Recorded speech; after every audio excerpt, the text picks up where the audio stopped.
The thing that struck me around this tweet is being more inclusive is a habit. And I think this is a clever use of RPA. And for you, the audience, this is the opportunity to start exploring RPAs because that market is exploding at this moment. Also in the Valley, there are a lot of organizations that still have a very traditional office approach, right? Where people sit in the cubicles for multiple hours a day, just doing their thing, doing the thing that they can easily do on the beach. And coming back to what you're saying, I think it's kind of a slap in the face, but for innovation, because we always worked like this. At the third stroke, it will be...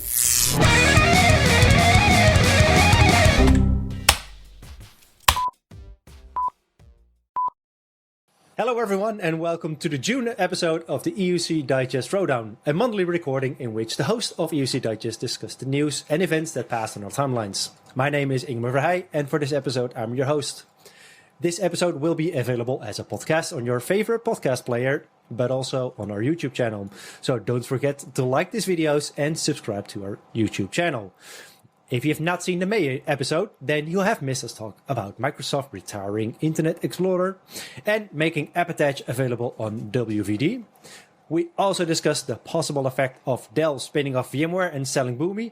And we stayed on VMware for some time and discussed the possible direction with the new CEO and the announcement of their Anywhere Workspace. And we then wrapped up the episode with a discussion on Google's new innovation in Workspace, in case we really wanted to talk about the Azure icon. Yes, we have discussed an icon in the show. Now, before we start with the first topic of today, let us highlight our sponsor, Liquidware. Liquidware provides adaptive workspace management solutions for all Windows desktops. The company products encompass all facets of management to ensure the ultimate user experience across all workspaces, physical, virtual, DaaS, or in the cloud.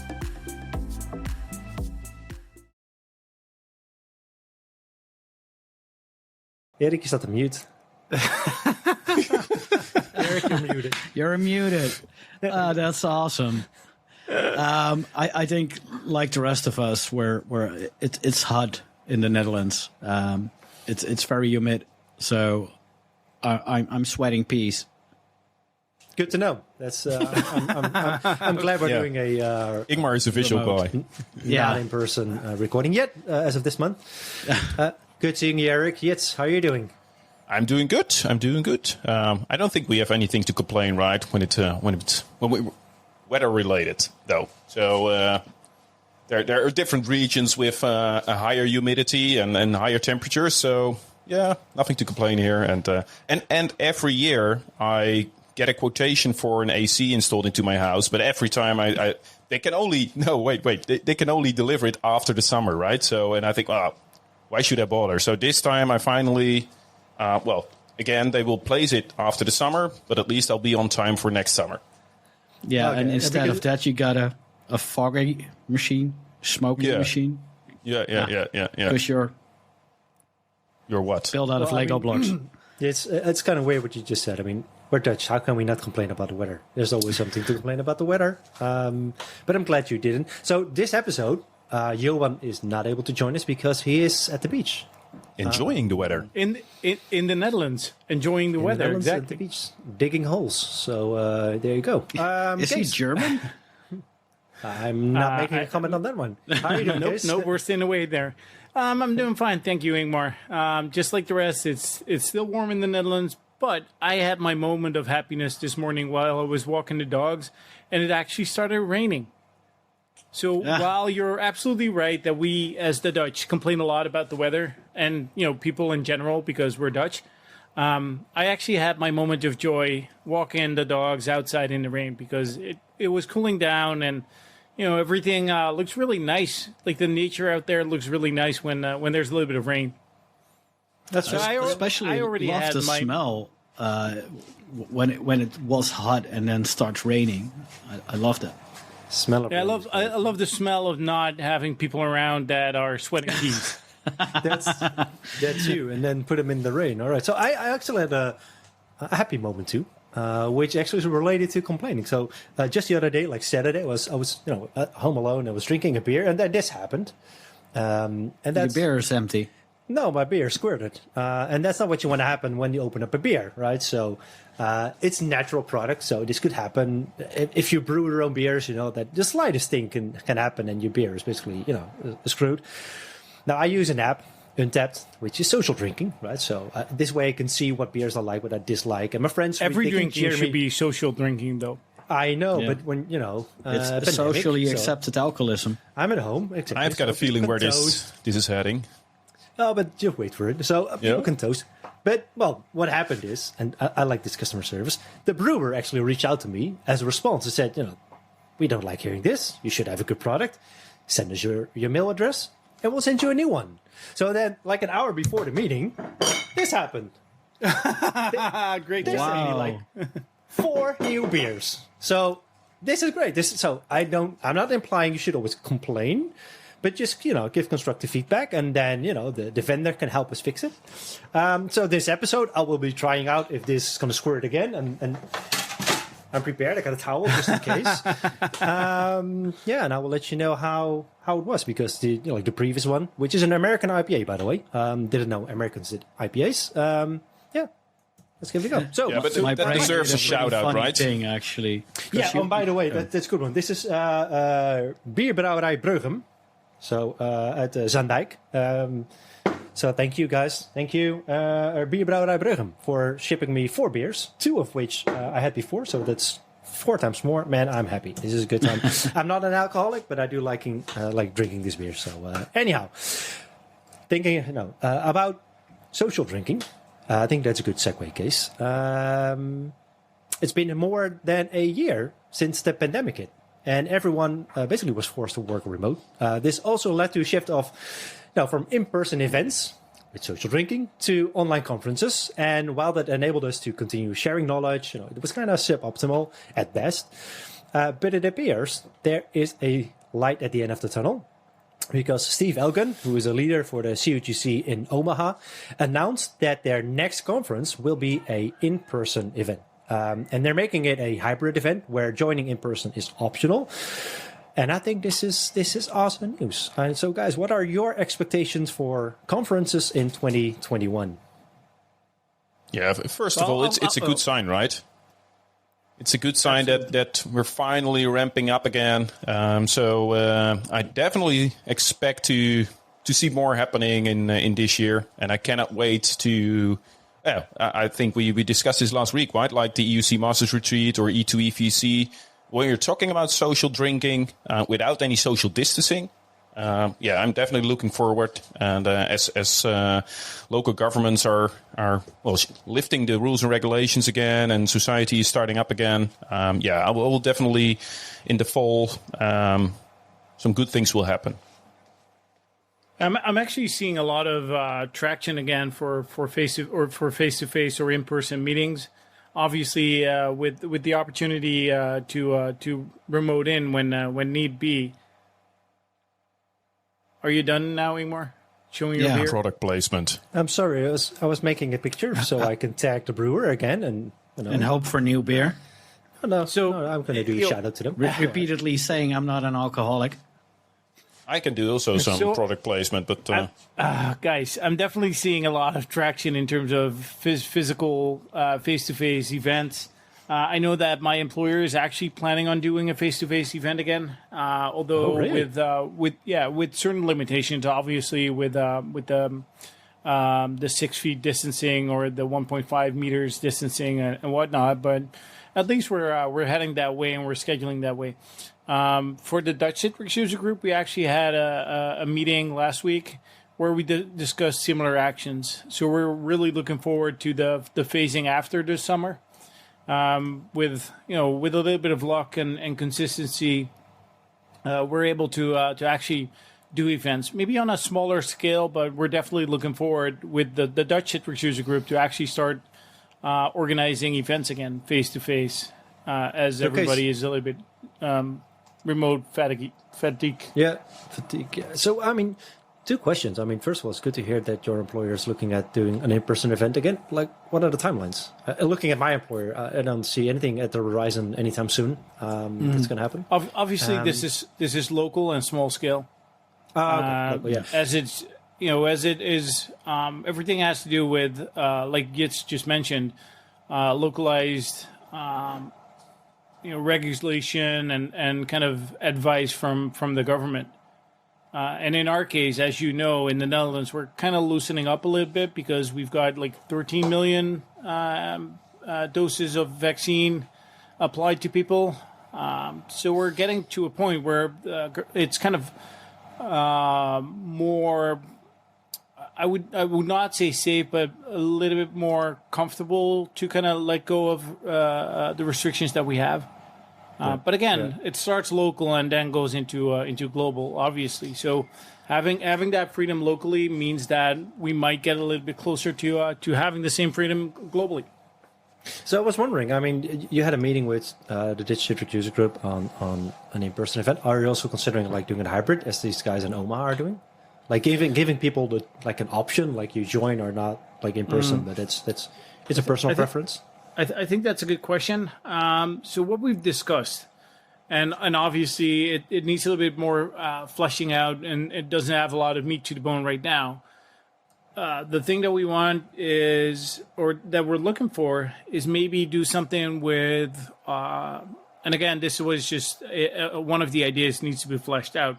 One of the ideas was to work with color-coded lanyards, where you can have people saying, I'm vaccinated, I'm okay with shaking hands, or I'm vaccinated, or whatever, but at least color-coded in kind of comfort zones in terms of not hugging, but shaking hands, or just, fist bumping, or leave me alone, I want to sit in a corner because I'm a nerd.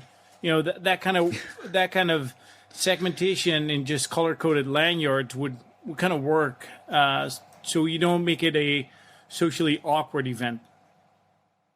Wow. Mixed feelings. Honestly. Yeah. I think the concept is good. That you give again, it was one of the ideas.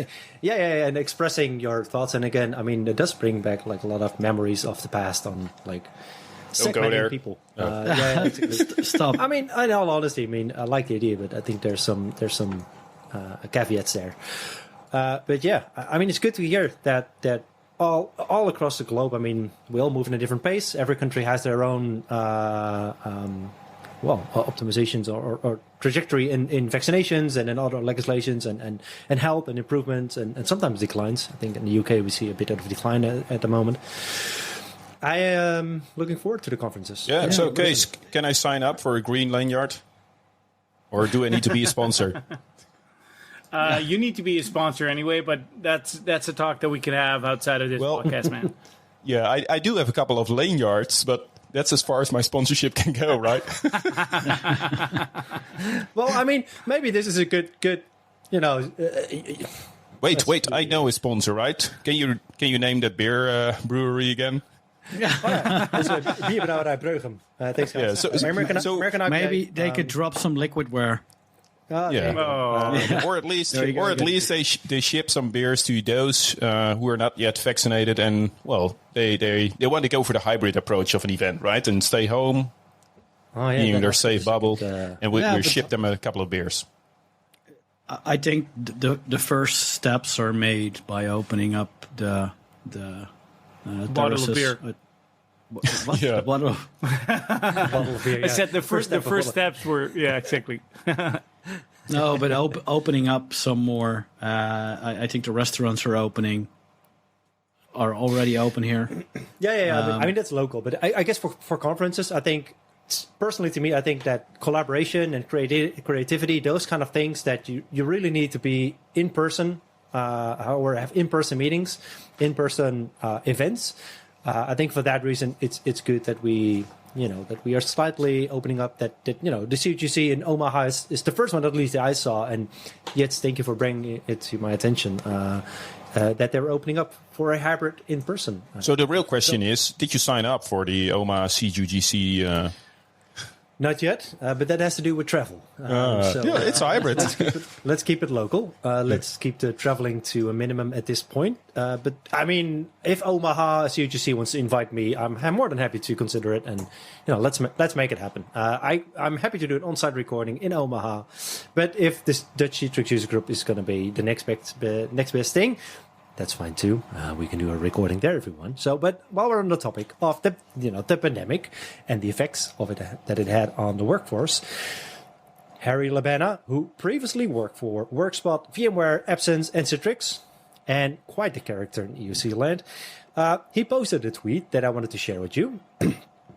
Irrespective of how much people return to the office, I hope we remember how distributed teams have had equal say in the last year. Going back to conference room attendees trying to dominate conversations takes us two steps back. Being more inclusive is a habit. And it does not happen too often, but I kind of agree with Harry, because for the past year, I've been a remote worker who had to work with people in an office for the past years. And that was challenging, simply because I was not in a room. And the pandemic essentially leveled the playing field. Everyone was remote. And to me, it was one of the good things that the pandemic have brought. So in case you and I are pretty much in the same situation, what was that like for you? Well, lucky for me, I don't have the personality to step back and just sit there. So I've always been quite vocal in internal meetings, even with being remote. The thing that struck me around this tweet is being more inclusive is a habit, and that's something that goes beyond kind of the messaging of Harry's tweet around being on conferences or remote meetings. Being inclusive is a habit, to me, means that we need to be aware of the fact that some people are more, comfortable with speaking up. Some people are less comfortable, but it goes broader than that. So asking people about their opinions, asking people about their feelings about things, that is something that needs to be a habit and not something that is just happening because of the situation we're in. So I think the tweet really struck it for me, but more around that last sentence than whatever comes before that. Just to respond to what you said, I don't think I'm the person that doesn't speak up if there's a meeting, and I think that's the thing, right? So, yes, if there's a conference where you have to dial in, you can still speak up, and technical limitations might cause you that it doesn't happen. I think the inclusive part, I 100% agree with you that that's the important part. It's for those people in the conference room. Realize that there's someone that deals, like at the end of the line, there's someone dialing in, or maybe there's someone in a different time zone. So consider that. Make sure that you are a team instead of a group of people who also have someone who's dialing in. That to me was the thing that hit me. Yeah, but also to second what Kay said, right? I mean, at multiple employers, at every organization, right? There's always those people that don't speak up, and usually when you're talking to these people after a meeting, at the coffee corner, at the water cooler, they come up with these brilliant ideas, and they have these comments on the meeting that you just thinking, why didn't you say that out loud during that meeting?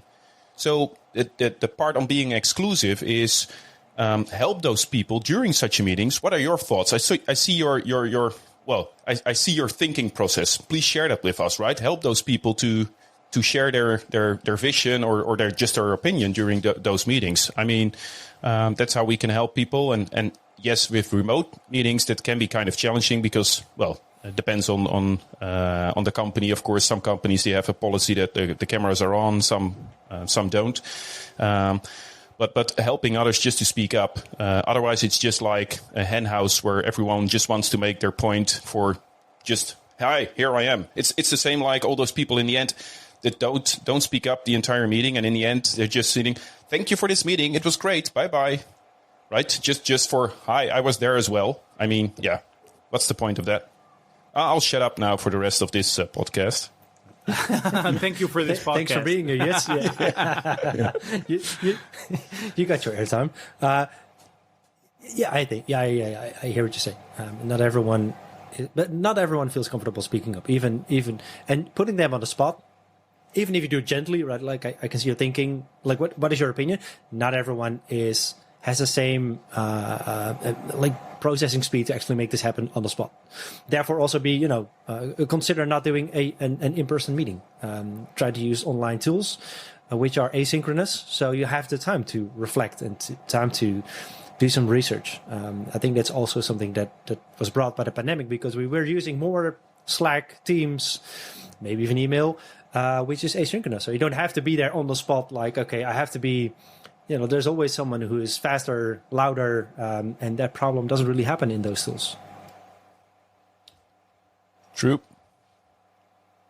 I see someone thinking, but And sometimes the best ideas won't pop up during the meeting, right? So, not sure about you guys, but I've got my best and brightest ideas on the weirdest moments when I'm walking the dogs or working in the backyard or whatever. Yeah. It's on the disconnected moments where you somehow overthink what's been done or just pop up into your mind, where, like you said, when walking the dogs, or some other times. So I would say there was actually another insightful post shared, which is related to the pandemic. So the executive vice president of strategy at Citrix, Tim Minahan, he posted an article on the prestigious Harvard Business Review on employee retention. So the article described that last year has forever changed the way employees view and approach work. So not just the way we work, but also how employees view work. And that one thing still holds true. Businesses that want to attract and retain the talent they need to move forward must understand that the top priorities of their future workforce. And that workforce, those employees, they want to determine when and where they work. They want to work with a diverse team. They want to be measured on the value they deliver and not the volume they deliver. And they expect to be given the space and trust they need to do their very best work, wherever they happen to be. And companies that understand and embrace these wants, and needs not only the boost the motivation and engagement of their existing workers, but will gain the attention of the brightest and newest recruits. And, so says Tim Minahan, take their businesses to new heights. And I mentioned this probably in the previous topic, but I'm glad that the pandemic hit, this reset button, and again leveled the playing field. So this is power to the people and probably power to the employee. What are your thoughts? Yeah, this whole understanding and working the way we do at this moment and pressing your reset button, as you mentioned here, isn't a new thing. This is what already was going on in the Silicon Valley workforce with all the startups working where, whenever, how they want. This is something that only is adopted more broadly, but it isn't something new, right? Or don't get me wrong, right? Also in the Valley, there are a lot of organizations that still have a very traditional office approach, right? Where people sit in the cubicles for multiple hours a day, just doing their thing, doing the thing that they can easily do on the beach, like Johan is doing today, or that they can do at home or whatever. I think now what has changed is what we call today like this hybrid workspace, right? You work out of home, you work at the office, or you work out of the coffee shop when this is open up again. But I think in the old days, you were working at the office and maybe you worked a couple of days per week or maybe 1 day a week at home, and that was a treat. And this will be the other way around, right? So now you're working like 4 or 3 days in a week, you're working out of home, and getting to the office will be the treat. There's where you get to meet the people. That's where you have the atmosphere to innovate, how many to days collaborate. in the office can I get into my contract? I mean, honestly, I think this is also a somewhat American view.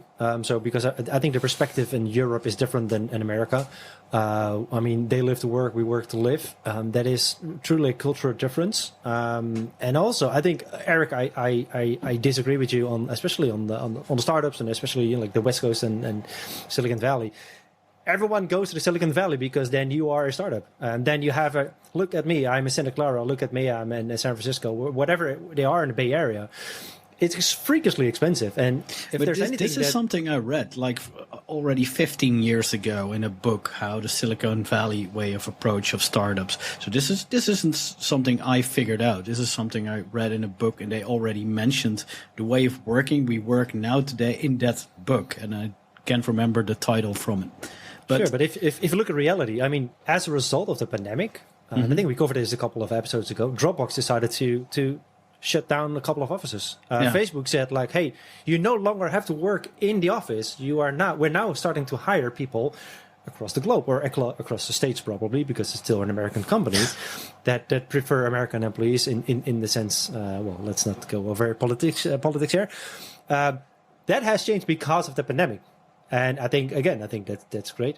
I think it's good that now employees get more power, and that they can say like, hey, I want to work at these and these hours, because that's the flexibility that has been given as a result of the pandemic. I have to take care of my kids. I have to take care of my personal health, my mental health, because all these things basically, well, exploded and really came to the forefront as a result of this experiment, essentially, where everyone has to work remote. I think it's good because it leveled the playing field. So for me personally, it was good because I was equal. All my coworkers who are normally in the US office, having impromptu meetings at the desk or at the coffee corner or whatever, there was no way I could speak up there. I think I agree with him that those employers that say, hey, if you join this vendor or if you join my company, this is the flexibility you're getting. And we're treating everyone equal, right? So that also comes back to the tweet from Harry Labana. Hey, if this is how we start operating and this is the new normal, then yeah, I'm all in. I would join that company probably. So maybe and we did a recording last week, right, with a guest, and I won't mention his name, but probably it's easy to Google that one. Does he have a stash? No, he do has a lot of motorbikes. Okay, good. We fix Harley Davidson kind of stuff. Ooh. Yeah. Ooh. No, but he and probably for those who follow him on any social platform, they are aware of the group room, right? So a spatial video and audio platform where you kind of like to mimic the real life experience, right? Where you can walk towards someone's desks, and when you come near this person, this avatar in a 3D or on your screen on a 2D world, you would start to listen into the conversation, but they also would see you and can immediately stop speaking or change to a different language. Or am I the only one who ever runs into those situations? No, you're the only one. I just start speaking Dutch. Thought so, yeah. Dutch these days, yeah. Every time when I see my wife and my sister-in-law, they change the language, and yeah, I don't know why. Good one. No, I know, but at least I like this idea of this spatial video and audio collaboration tool, right? Where especially when you're porting this towards a hybrid event, maybe as we just discussed, that you can really merge those two worlds of the real face-to-face world and the virtual world, and especially, well, if we all have the equipment at home to join in a virtual reality space, I definitely would like to visit that metaverse. I think it actually builds upon the recording we did with Thomas Poppelgaard earlier on mixed reality. If there's a way that we can have a mixed reality where we not necessarily have to be there in person, but you could still feel like we are, especially at a conference. Call it mixed reality, call it augmented reality, or spatial computing. I like the demos that I saw where audio levels up and goes down when you walk away. Yeah, sounds good. Let me, and especially also an experiment. Sorry, go ahead, Case. Let me put this in a different perspective, right? So most of us have been working in private cloud for ages. We saw the shift towards public cloud, and now we're seeing at least I'm seeing a definite center of hybrid cloud. Isn't the same for kind of the workforce where everybody was in the office, then moved out to kind of extended offices, being at home or different locations, and now we're moving back to hybrid. I think the complexity is that as long as everybody's in the same kind of boat, then technology stack is easy to adapt, right? If everybody's remote, then it's VPN or remote access solutions and tooling and whatnot. The problem arises, and there's a little bit of etiquette there as well, when some people are remote and some people are together in one space. How are you going to kind of solve the issue of, the back to the statement of Harry, being inclusive is a habit? How are we preventing in a hybrid world that Ingmar and I are having a discussion at the water cooler, And it might And be a I good be the discussion. second-hand citizen, second-class citizen, right? It might be a very useful discussion for the both of you, but we need to be aware of the fact that we need to include you, ping you, and say, hey, yeah, it's Eric. Maybe you want to join our conversation. Can you remote in and whatnot? So it starts with being aware of the fact that technology will allow you to pull in people from remote.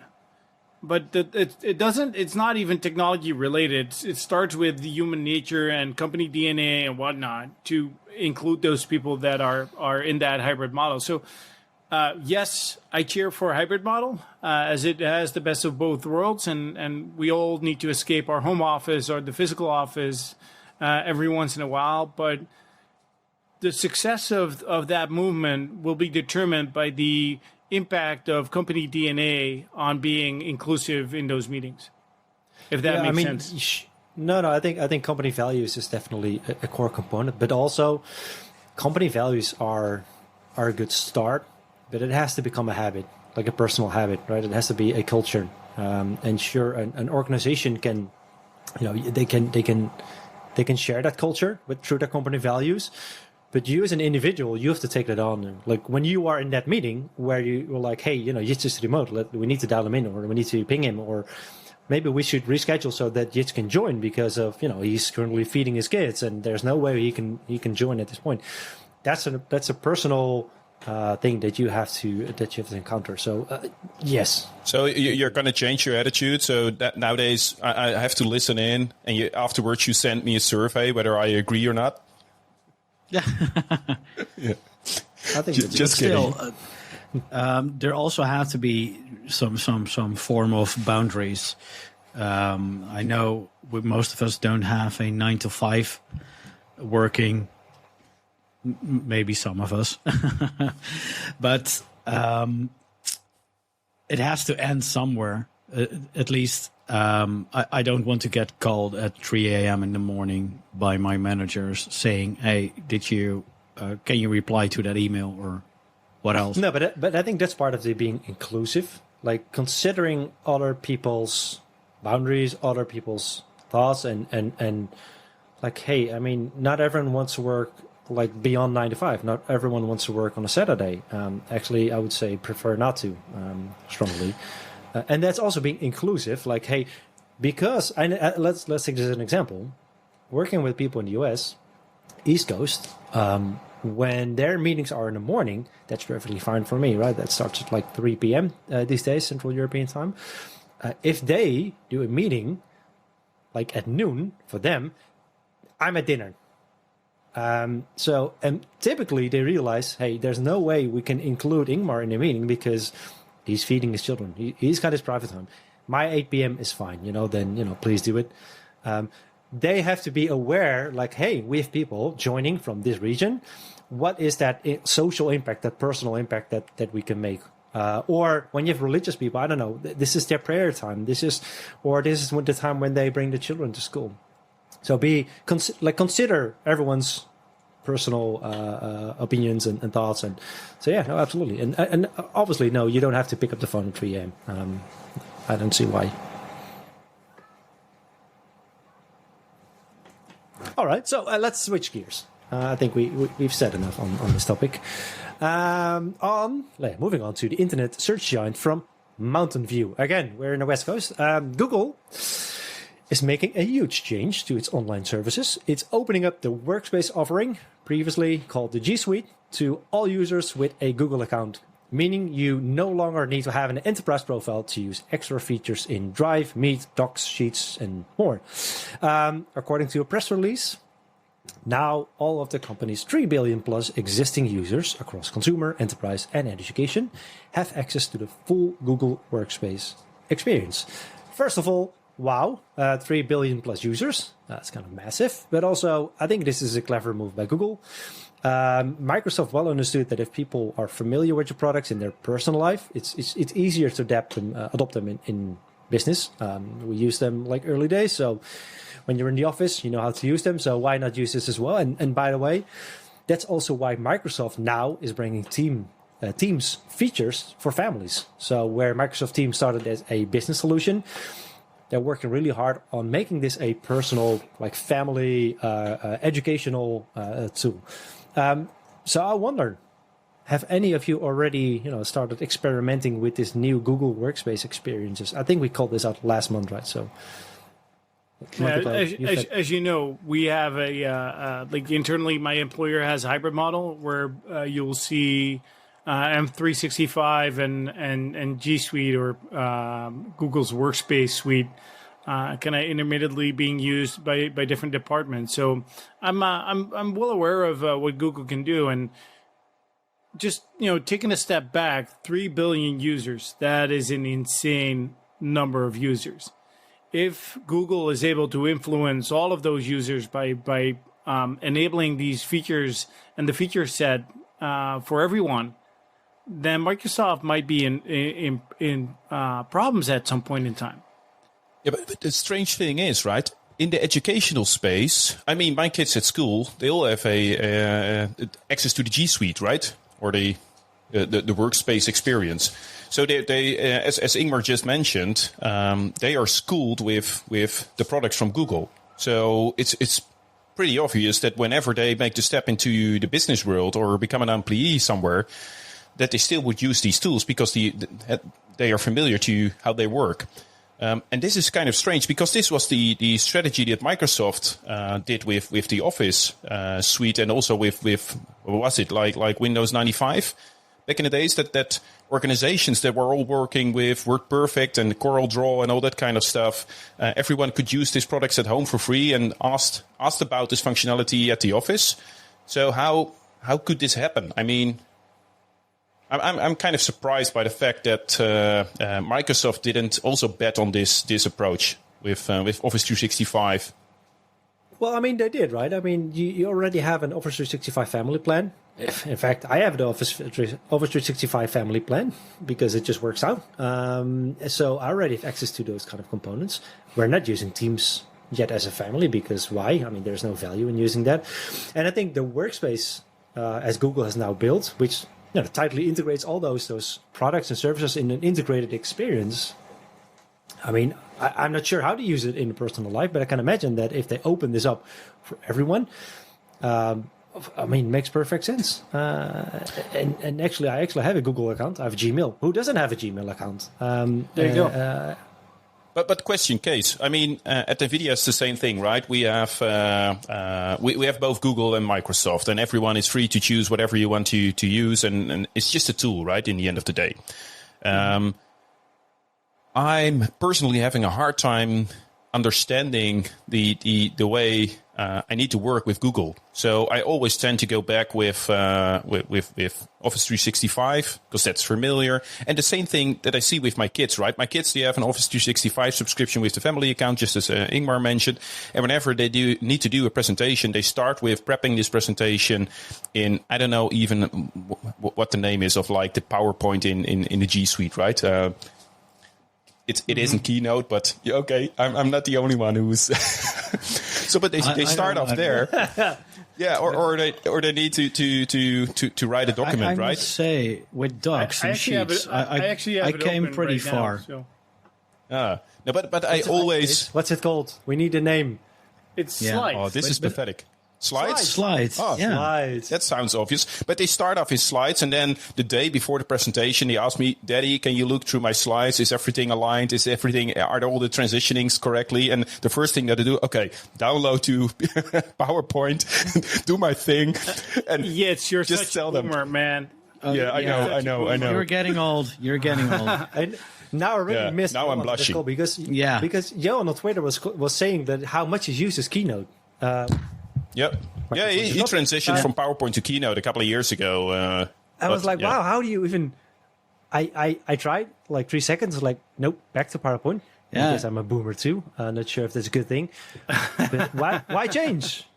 I mean, well, the thing is, it just works. But the thing is that it works because you're used to it. Yeah, I've got the same with Slides, right? So if I open up Slides, I have to look for things, and I'm constantly looking for the features that I know where to find them in PowerPoint. Doesn't mean that the solution is bad. It's just me not being very familiar with the solution. My kids, however, they can live, dream, eat, sleep with slides and GDocs and whatnot. Really? So Try that with formulas and sheets. They don't work the same. If you want to That's create the thing. But I think the point here is that even if you have a product which is equally good, maybe it's different, but it's equally good. But I really think they're really good. The only I think we all agree that we are not used to work with that. We have to find the functionality, the feature we are looking for. It's an effort to adapt, right? It's the same as with the washer and the dryer. Too many buttons. I cannot adapt. I'm the boomer. You do it. That's a different conversation if you control the washing machine and the dryer. But I think to me, okay, let's reflect this on myself. The point here is you're not able to change how I operate from PowerPoint to slides or Keynote unless you have a really compelling event. So it's really hard to get those users who are used to using Microsoft Office, Office 365, to switch to using something else like Google, even if it's good, even if it's equally good, maybe even better. You better come with a very, very, very, very good reason for me to switch, unless you start you're educated from day one, or maybe as a family.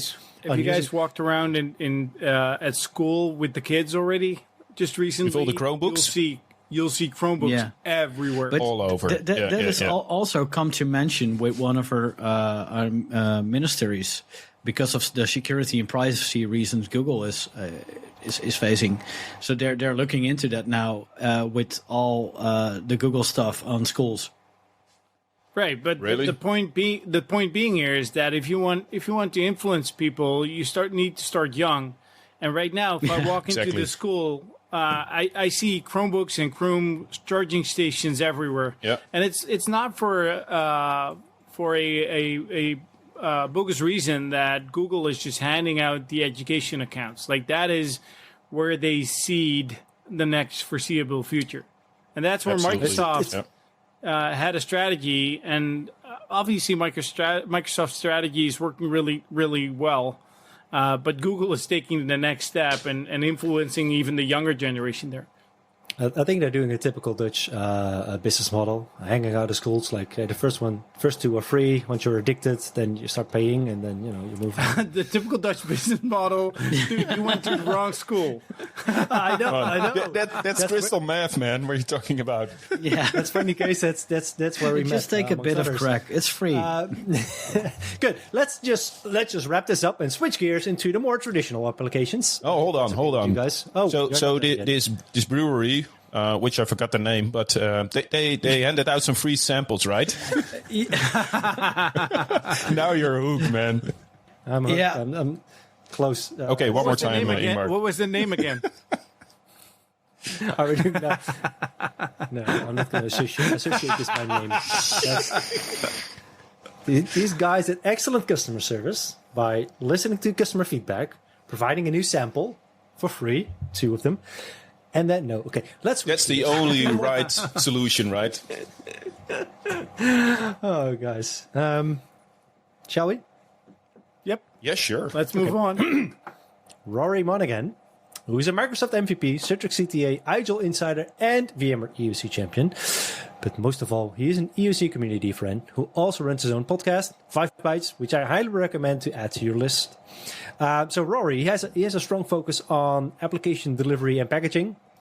And as we've all known, running manual installations, that doesn't really scale. It's, a recipe for disaster. So we've moved on to automated installations, app streaming, app layering, app attaching, which is just another form of app layering, honestly. But for those techniques to work, we need to package applications, and this requires skilled resources. It's time intensive. So if you can automate that process, that's it's cost safe. And Rory, he already tried many solutions for automated packaging.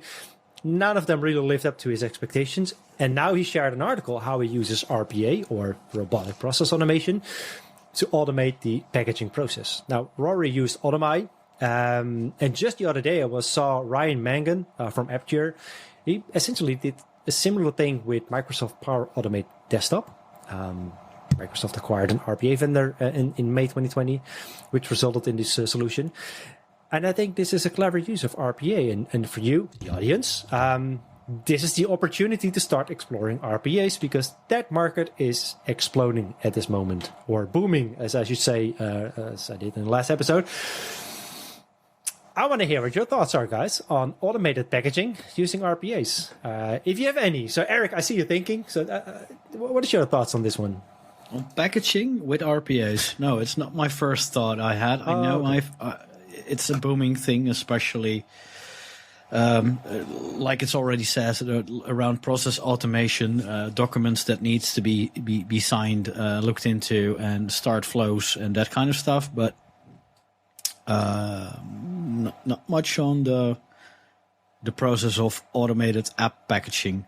Maybe from a testing purpose, this could be. Yeah, so, from a testing purpose. So, like, for instance, and I don't think it's in this, we got a new Windows version and test your application in there from some reason. In the end, Eric, we're going to cover Windows. Oh, okay. I'll keep quiet for now. Can I say one thing, or at least a couple of things, right? But the first thing, when I did my prep work on this, okay, one thing and one thing only. But it's about you, Kees, because the first thing that popped to my mind when I was reading this, a couple of light years back, right, there was this guy in the Netherlands who had this fully automated, well, what was it? Like he was using RES software with Wisdom. I think it was called Wisdom, right? And because he created this entire installation stack of building a golden image, I don't know whether golden image was a thing back in those days, but he was elected like the RES software VIP of the year or something. But yeah, I couldn't find him. He won a golden bossa ball for that. Really? Did he eat it? It looked like a turd, though. It definitely a golden turd. Like a turd, yeah. No, but this is just the old thing, right? What's new here? Yeah, definitely. I can't remember his name. But, probably Bram Wolfs. So I think the difference here is that that one person that created that deployment toolkit, he spent a lot of time in... Yeah, it was me. He probably spent a lot of time kind of figuring out the switches, the operating systems, the compatibility between those. Do I need to set shims? Can this application run on this combination or whatnot? In my opinion, automated installs and RPAs will cover a lot of that ground already for you. So if I look at automated packaging and or RPAs in the way that, for example, Remo 3 is doing this, it covers a lot of that test scenario or the potential kind of compatibility matrix that you'd have in a normal situation that you do manually, but in a obviously automated and a more transparent way. So you can basically feed the machine installers and see how that would end up in terms of your environment in combination with your applications and kind of the base image. Now, the one thing that I'll add, just bear with me for 1 second. I love that thought.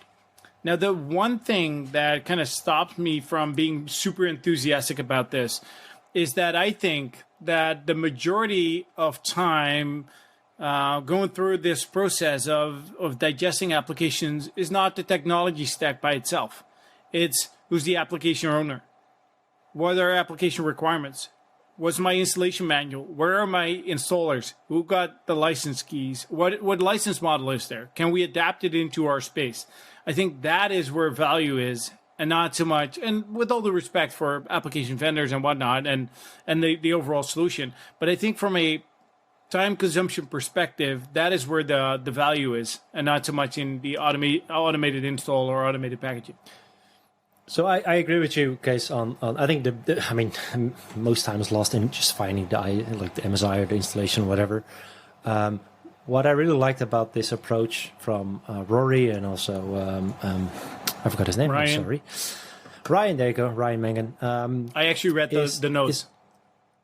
Oh, very good. I watched the podcast. It's good. The video. I think what I agree with you that, by the way, doing app testing, compatibility testing, and just, synthetic testing on if it's going to work or not, I think that's a different cure. He also mentioned smoke testing, Ryan, in his demo. So it's essentially just testing if it actually works after you've deployed it. And again, you can use RPA for that. What I like about RPA solutions For one, it brings me back to my, back in the days when I did performance testing and load testing, because that's what you're doing is you're mimicking a user. You're basically building a robotic version or of an individual. You are clicking for that employee. What you think is the simulation. definition of an employee. You're mimicking mimicking a user's action, not necessarily an employee, because it's they have to be supportive. It's Fiddling around his slides, finding the right feature. That can be too. But RPA, you could say it's a solution that you should never need because you have APIs. So why not and you have unattended installers and all those kind of things. Reality is you do need RPAs because there are just ways where you need either unattended or attended automation. And for that, you have RPA solutions. So I think it's good. Again, like I said, it's a booming market for a good reason. Because there are gaps which remain there. And even though it should be a stopgap solution, they're here. Most RPA vendors actually start including API automation. So we're moving towards hyper automation, which doesn't just do screen scraping, which some of them do. They also include, as does Microsoft, hey, you can actually see the window tiles, and you can do object-based interactions and API-based. So I think this is automation to a next level. And we typically discussed automation. When we mention automation, it's like infrastructure automation, like application deployments, or as you mentioned, around RES Wisdom and those things. That's automation as well. But what about business processes? Microsoft Power Automate, being an iPaaS, Dell Boomi, we mentioned this last month. That's typically leveraging APIs, application interfaces. Not every application has that. So you need to have a screen scraping kind of technology, and that's where RPA comes in. So I cannot emphasize the importance of understanding what RPA is, what the potential is, and that you look into it. And I think it's clever, especially from Ryan, using Microsoft Power Automate Desktop. That's a desktop version, because with Windows 10, certain Windows 10 licenses, you get it for free.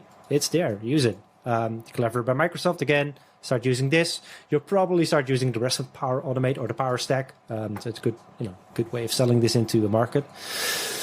I liked it. And applications. Even though we are talking about SaaS applications for a long time in the market, we're still talking about packaging Win32 apps, moving to MSIs, MSIX. After nuclear war, three things will exist: Twinkies, cockroaches, and Windows legacy apps. There you go. That brings me back also to, I think, who was it? One of the CTPs, a Dutch CTP, that mentioned on stage somewhere at a Synergy, any project, it's about the three A's, right? Applications, and applications. So that's always the challenging part. But to what Kees mentioned, right, a lot of time is wasted on finding the right installers, documentation, license files, etc., dependencies. Maybe just a small tip for any EUC consultant out there that is being pulled into to projects every once in a while, especially when you're doing a project on a fixed price calculation. Make sure that towards the customer you put in the requirement that all the stuff is there. Just make a template for it, and that the customer needs to provide it to you. So at least then you're covered on your fixed price project. So that's my only tip for today. Wow, thank you. Shit, thanks for sharing. We'll put this Amen. on a sticker and put it on a wall. Good tip. No tiles, please. Anyone else on automation and app packaging before we start moving to another topic? Going once, going twice. All right, let's stay on the community for another topic, because our friends at RDanalyzer, that's Remote Display Analyzer, they have released a new version of their tool. So version 2106. Can only assume that's June 2021. Includes a couple of features, such as Microsoft Teams offloading indication. They have support for RDP shortpad in Azure Virtual Desktop, and more on that name later. A build to lossless quality slider for Citrix ADX, and support for NVIDIA license detection. And the ability to turn GPU monitoring on and off. Now, this tool, I would say, is a must-have in every VDI, RDS, or DAS professional's toolbox. And I cannot emphasize this enough. Since the first time that Bram showed this to me, Bram Wolfs, I was blown away by this. And, since Rory and Ryan onboarded, these guys really are on fire. And the best thing is, to me, it's affordable. I'm Dutch, so it's good that it's cheap.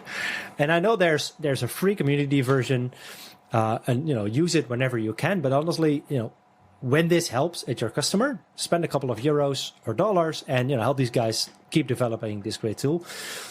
Yes, since you work at NVIDIA, I can imagine that this release gets you sign off approval too. Yeah, definitely.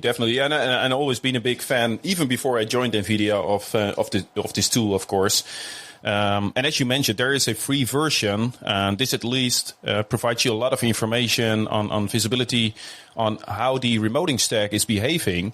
And the paid version also allows you to change policy settings, and especially on that last part. Ever since I started working at NVIDIA, there is a lot of customer engagements where it's all about user experience, right? I mean, with especially with the NVIDIA vGPU solution, it's all about increasing user experience, and then customers they use this solution and customer experience, right? With in this case with the beer, so good experience. And there were some cases, of course, and they still happen on a weekly basis, maybe, where people are not getting the user experience that they expected. And usually, and 9 out of 10 times, this is due to a not really fully correctly configured remoting stack. So policies are not being applied correctly. And especially with RDanalyzer, you can change these policy settings on the fly, and you can immediately see, built-in lossless, for example, what kind of impact it has on the user experience. So, and I know for a fact that NVIDIA Enterprise Support always now in calls with customers with support tickets, they always promote RDanalyzer. Please use this, and it can help you solve problems so much quicker, so much easier. So yeah, I'm a huge fan of this solution, and especially as I know how it's being built by the people that you mentioned. So yeah, many kudos to them. We actually have a license internally that we can use at customer sites when we're doing POCs together with NVIDIA.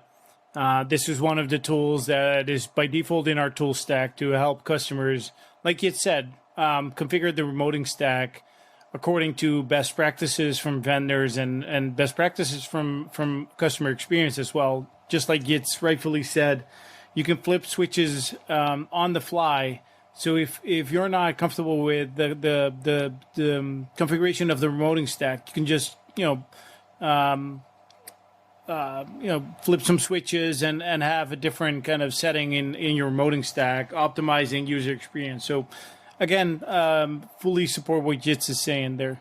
And one thing that I wanted to mention, as Bas van Kaam, CTO at Nerdio, pointed out earlier, is that the RDA is now included in the Nerdio marketplace as well. So you can install that from the Nerdio marketplace right into your AVD environment.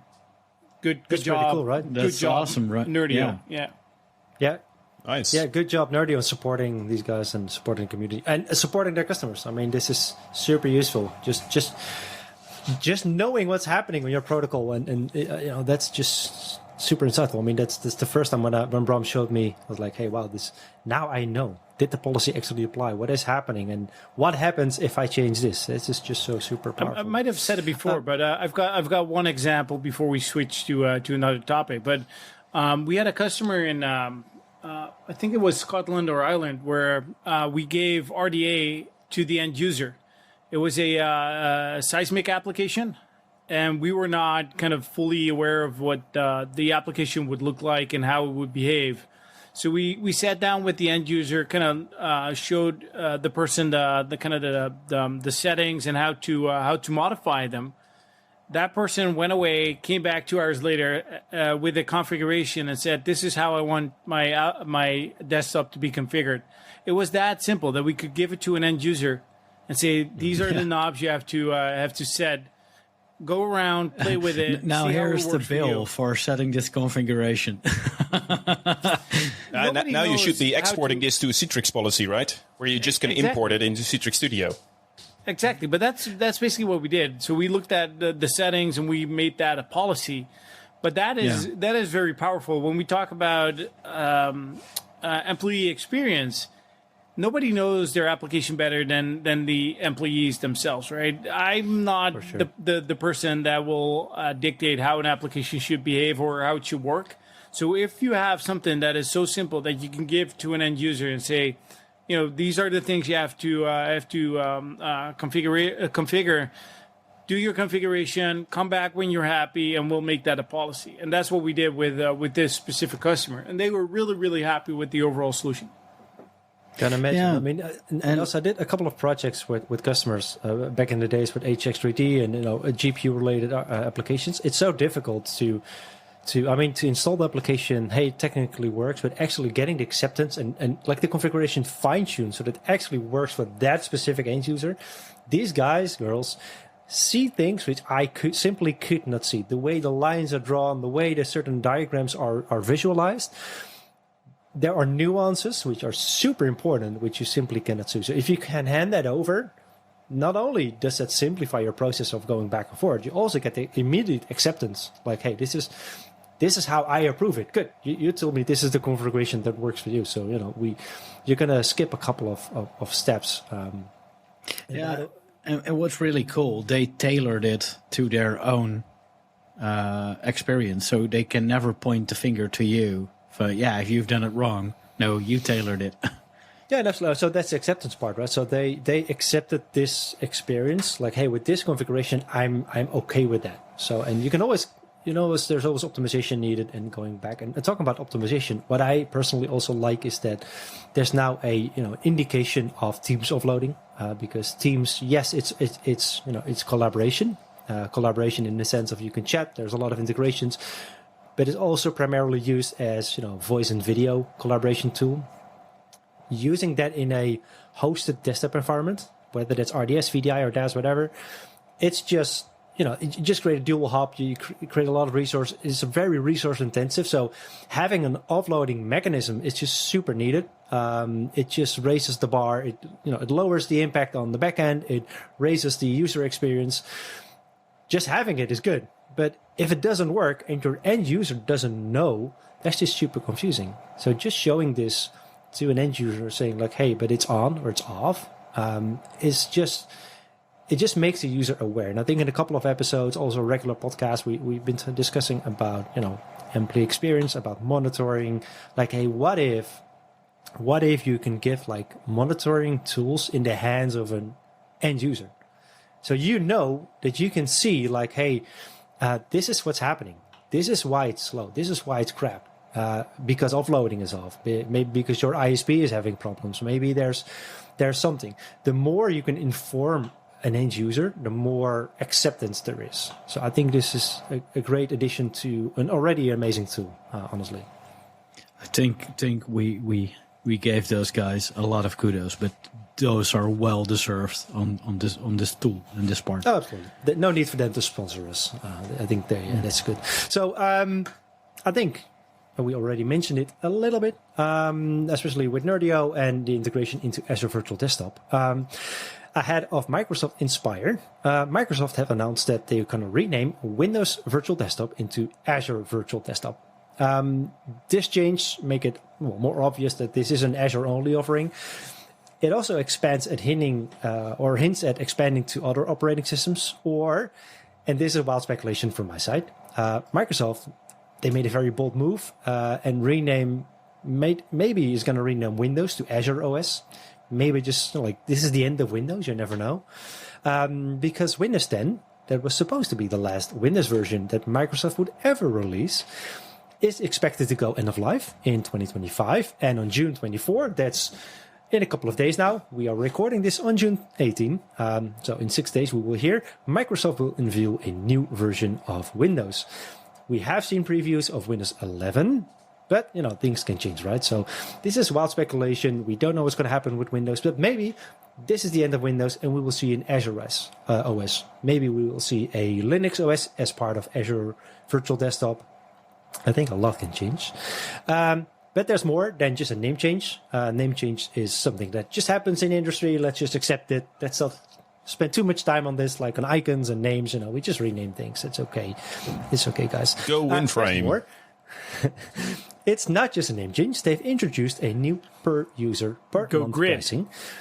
So organizations can offer applications or desktops, because that's in the details, to their external customers and business partners. So think about this one. As an enterprise, that's probably not really that relevant. But what if you're an ISV, right? So what if you deliver your Windows applications as a service? Because they're not SaaS applications just yet.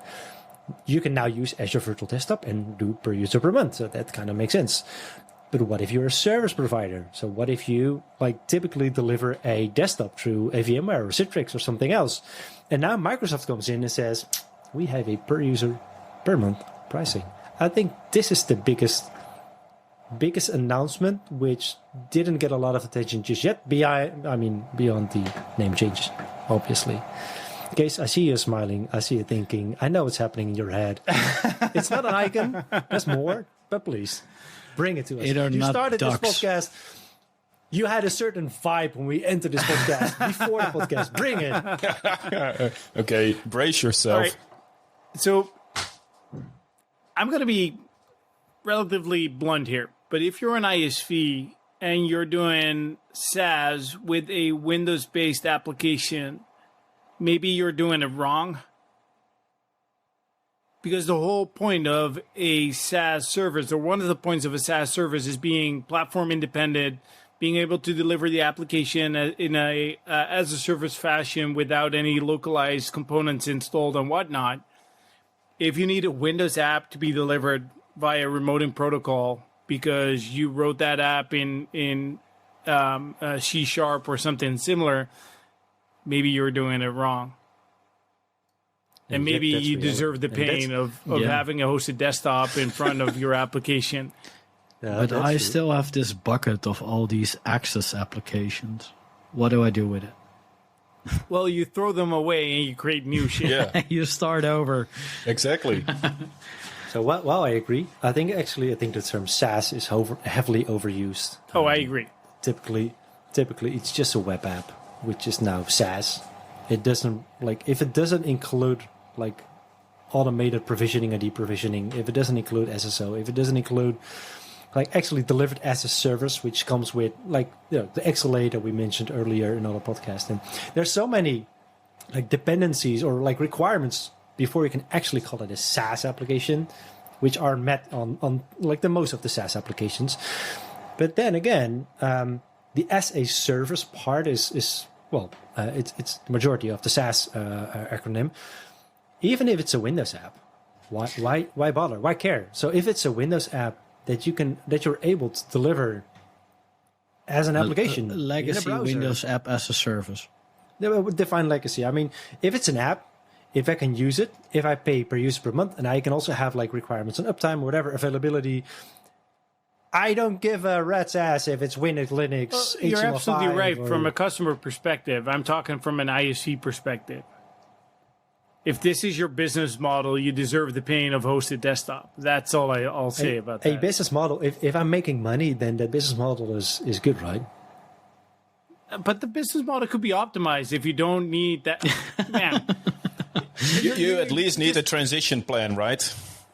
you were talking about double hop and how that adds complexity, and now you're sort of defending the double hop strategy by saying, well, if you make money, then it's valid. That's just utter bullshit. If you're able to optimize your business model by taking away components, making it more flexible and simpler, and without kind of components that you can break, and you're not doing it, then you deserve the pain. You leave some room for improvement. So sure, there's room for improvement, but as a typical consultant, you would say it depends.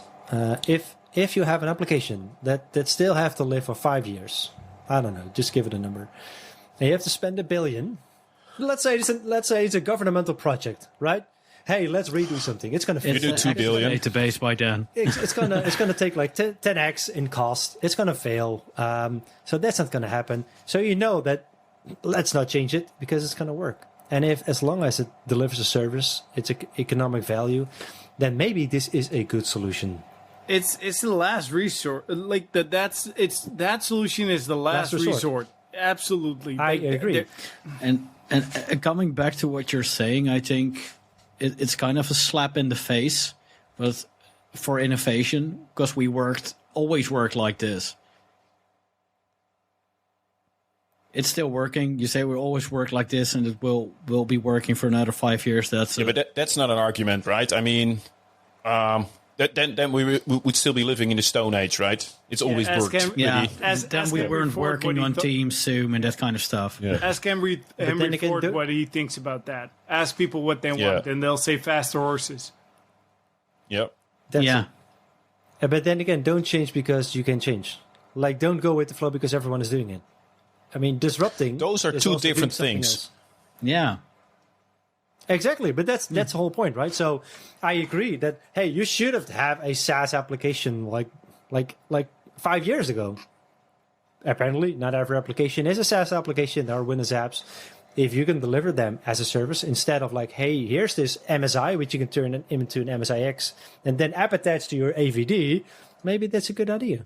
Maybe you need it. Yeah. Just very maybe. So, but hey, maybe you should do it with AutoIt. Fine, that's AutoIt. So good segue. AutoIt is basically the old school RPA. I would say, but still, Azure Virtual Desktop. Beyond like per user, per naming, SaaS applications, all that stuff. What are your thoughts on Azure Virtual Desktop? Will we see a Linux-based Azure Virtual Desktop? I wouldn't be surprised. If you look at the way that Microsoft is investing in the Linux community overall, they're one of the maybe even the biggest investor right now. So I would not be surprised if they offer a Linux desktop. But up until now, and I'm really curious about your expectations or your inquiries about that, but I've seen Linux desktops mostly been asked in oil and gas.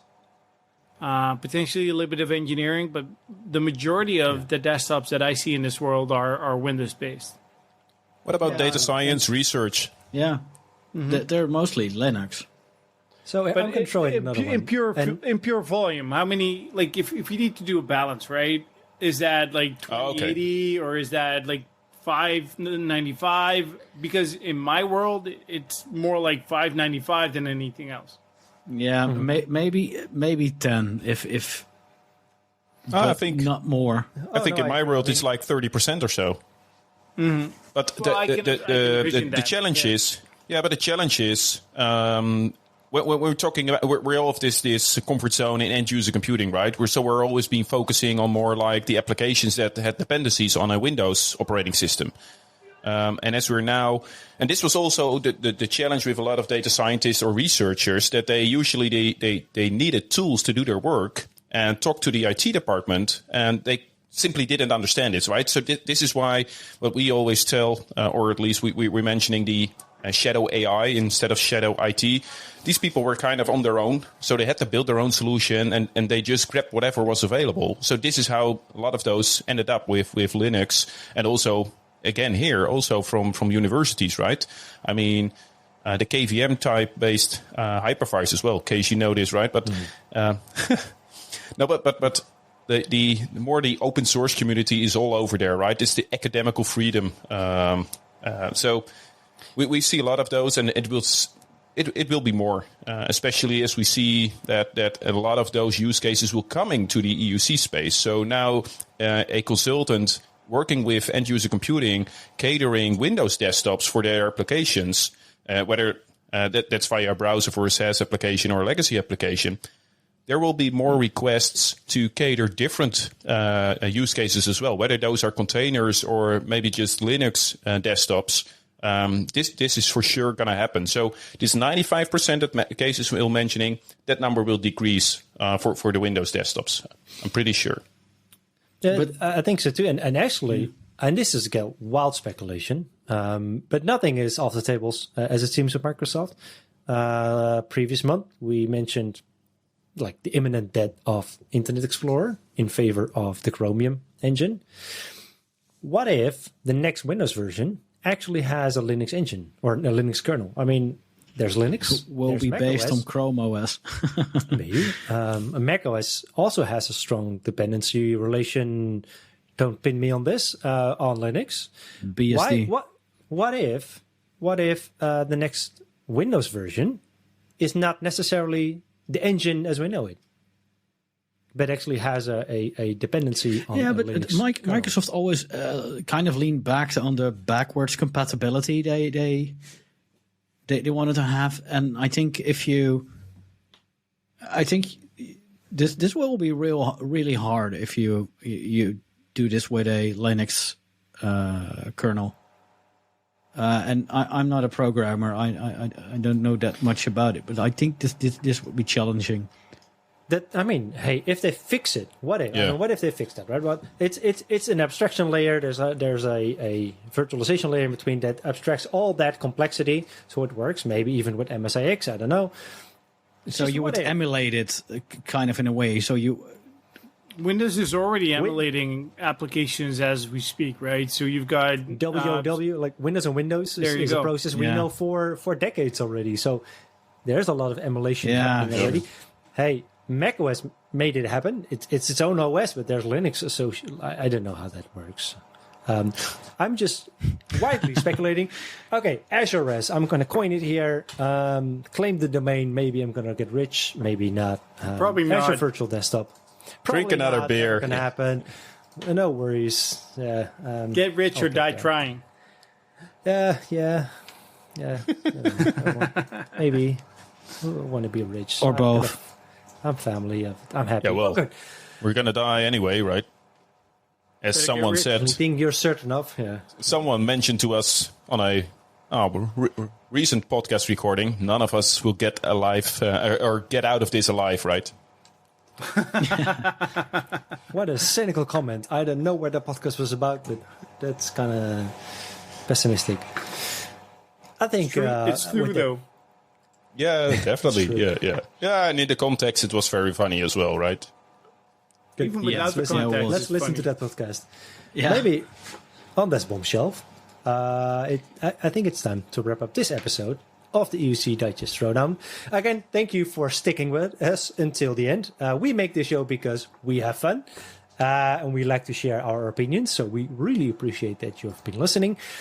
Before we wrap up, I'm going to emphasize that we not only publish in your favorite podcast player, but also on our YouTube channel. So do not forget to like these videos and subscribe to our YouTube channel. And if you like what we say, maybe not, or you just have a comment, leave your comment below the video. Duncan Epping from VMware did, so did Stefan Georgiev, the product manager of Appetech, among others. So if you have anything to say, just leave a comment. We're happy to read them and maybe even include your thoughts on the next episode. So if you have a topic that you'd like to discuss or in the next month, or just want to stay in touch, reach out to us on the social channels like YouTube or by email on podcast@EUCdigest. Cheers and see you at the next Throwdown.